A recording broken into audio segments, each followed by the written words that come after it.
సభ్యులు, అట్లాగే మా అభిమానులు, అనుచర వర్గం అందరూ కూడా వైఎస్ఆర్ పార్టీకి ఇవాళ రాజీనామా సమర్పించడం జరిగింది. ఇందాక మధ్యాహ్నం 3 గంటలకే ఈ రాజీనామాని ముఖ్యమంత్రి గారికి వైఎస్ జగన్మోహన్ రెడ్డి గారికి సమర్పించాం.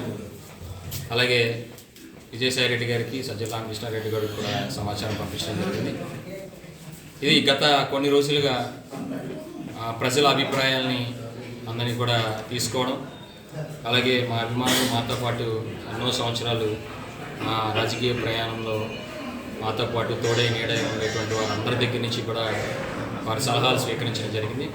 వీటన్నిటినీ మనం కూలంకుషంగా చేసుకొని మరి రాజీనామా చేయాలి అనేటువంటి నిర్ణయానికి రావడం, దానికి అనుగుణంగానే ఇవాళ రాజీనామా సమర్పించడం జరిగింది. అదేవిధంగా తదనంతరం రాజీనామా తర్వాత మరి మా మాతృ సంస్థ అయినటువంటి తెలుగుదేశం పార్టీలో చేరేందుకు నిర్ణయించుకోవడం, అందులో భాగంగా రేపు విజయవాడలో మరి తెలుగుదేశం పార్టీ జాతీయ అధ్యక్షుడు శ్రీ నారా చంద్రబాబు నాయుడు గారిని, అలాగే నారా లోకేష్ గారిని, వారిద్దరిని కూడా కలవడానికి వెళ్ళబోతా ఉన్నాం. వారు అపాయింట్మెంట్ ఇచ్చున్నారు. మరి అక్కడ వారితో చర్చించిన తర్వాత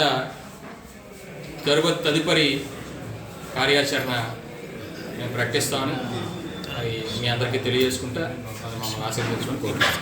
మరిన్ని వీడియోస్ కోసం ఛానల్ ని సబ్స్క్రైబ్ చేయండి. లేటెస్ట్ అప్డేట్స్ కోసం వాట్సాప్ ఛానల్ ని ఫాలో చేయండి. అండ్ లింక్ డిస్క్రిప్షన్ లో ఉంది.